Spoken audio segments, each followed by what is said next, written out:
వర్గీకరణ అమలులో పాలకుల కుట్ర ఆగలేదని, దీంతో మాలలకు అన్యాయం జరిగిందని మాల మహానాడు రాష్ట్ర అధ్యక్షుడు పిల్లి సుధాకర్ అన్నారు. పెద్దపల్లి ప్రెస్ క్లబ్లో మాల మహానాడు జిల్లా అధ్యక్షుడు మద్దెల నర్సయ్య అధ్యక్షతన విలేకరుల సమావేశంలో ముఖ్య అతిథిగా పాల్గొన్న ఆయన మాట్లాడుతూ, పాలకుల గెలుపు కోసం పాటుపడితే ఏప్రిల్ 18న ముఖ్యమంత్రి జీవో ఇచ్చి అన్యాయం చేశారని అసంతృప్తి వ్యక్తం చేశారు. కాంగ్రెస్ పార్టీకి మాలలు వ్యతిరేకం కాదని, సామాజిక న్యాయం జరగడం లేదని విమర్శించారు. ఈ కార్యక్రమంలో రాష్ట్ర ప్రధాన కార్యదర్శి మేడి అంజయ్య, ఉపాధ్యక్షులు ఆషాది పురుషోత్తం, నాయకులు ఎలుకల దేవయ్య, జైభీం సేవాదల్ జిల్లా అధ్యక్షుడు కట్టెకోల మధు, నాయకులు మాదాసి చందు తదితరులు పాల్గొన్నారు.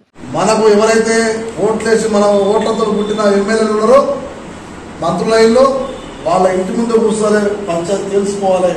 అయ్యా మరి మీకు మామూలుగా మీకు ఓట్లు వేసినా మా ఓట్లు 2000 ఉండొచ్చు, 5000 ఉండొచ్చు, 10,000 ఉండొచ్చు, కానీ మా ఓట్లు మీకు పనిచేసినాయి కదా.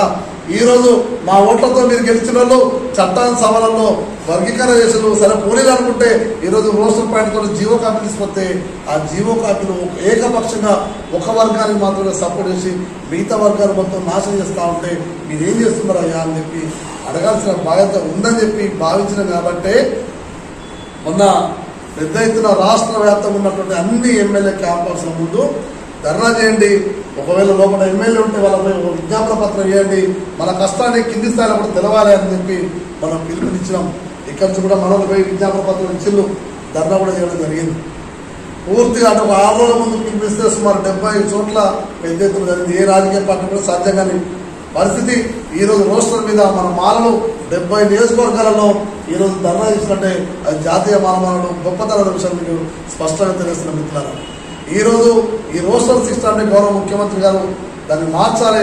20 లోపు ఉన్నటువంటి ఏవైతుందో ఆ పాయింట్స్లో 2 పాయింట్లు గ్రూప్ 3 మీరు ఏదైతే వర్గీకరణ చేసిందో గ్రూప్ 1, గ్రూప్ 2, గ్రూప్ 3 అని చెప్పి ఏదో గ్రూప్ 2, 3గా ఉన్నటువంటి మేము మాలలు మా మాల 26 కులాలు ఏవైతున్నాయో ఆ 26 కులాలకు 20 లోపుల ఉన్నటువంటి 2 రోస్టర్ పాయింట్లు ఇవ్వమని చెప్పి విజ్ఞప్తి చేస్తున్నాం, డిమాండ్ చేస్తున్నాం చెప్పి తెలియజేస్తున్నాం మిత్రులారా. దాని గురించి మళ్ళా ఆలోచిస్తాం. దాని మీద ప్రభుత్వం దృష్టి తీసుకోవడానికి ముఖ్యమంత్రి గారికి కలవడానికి కూడా మేము ఒక ప్రయత్నం చేస్తున్నామని చెప్పి కూడా ఈ సందర్భంగా తెలియజేసుకుంటూ, మాల సమాజం అప్రమత్తంగా లేకపోతే మాల యువకుల భవిష్యత్తు నాశనం అవుతుంది, మాల విద్యార్థుల భవిష్యత్తు నాశనం అవుతుంది. మాల విద్యార్థుల భవిష్యత్తు నాశనం అయితే నెక్స్ట్ తరం ఉండదనే విషయం గుర్తు చేస్తున్నాం. దయచేసి ఇవన్నీ గుర్తుపెట్టుకోవాలి. మన జరుగుతున్న నష్టాన్ని ప్రజల దృష్టి తీసుకుపోవాలి, మన మాల పల్లెల దృష్టి తీసుకోవాలి. ఖచ్చితంగా ప్రశ్నించి మన యొక్క హక్కుని మనం రాబట్టుకోవడానికి ఉద్యమంలో భాగస్వామ్యం ఇవ్వాలని చెప్పి పేరు విజ్ఞప్తి చేస్తున్నాం మిత్రులారా. ఇది ఒక అంశం. రెండవ అంశం ఏంటంటే ఉమ్మడిగా చూస్తే ఈరోజు మన పరిస్థితి దారుణంగా ఉంది. ప్రభుత్వ ఉద్యోగాలు లేవు, మొత్తం ప్రభుత్వ ఉద్యోగాలు కూడా అన్నీ కూడా ప్రైవేటీకరణ అవుతున్నాయి. ఈరోజు దేశవ్యాప్తంగా ఉన్నటువంటి అన్ని సంస్థలు కూడా ప్రైవేట్ రంగంలో రిజర్వేషన్లు కావాలని చెప్పి కూడా ఈ కేంద్రాన్ని మీద వృత్తి తీసుకోవాలని చెప్పి ఒకటి భావించినాం.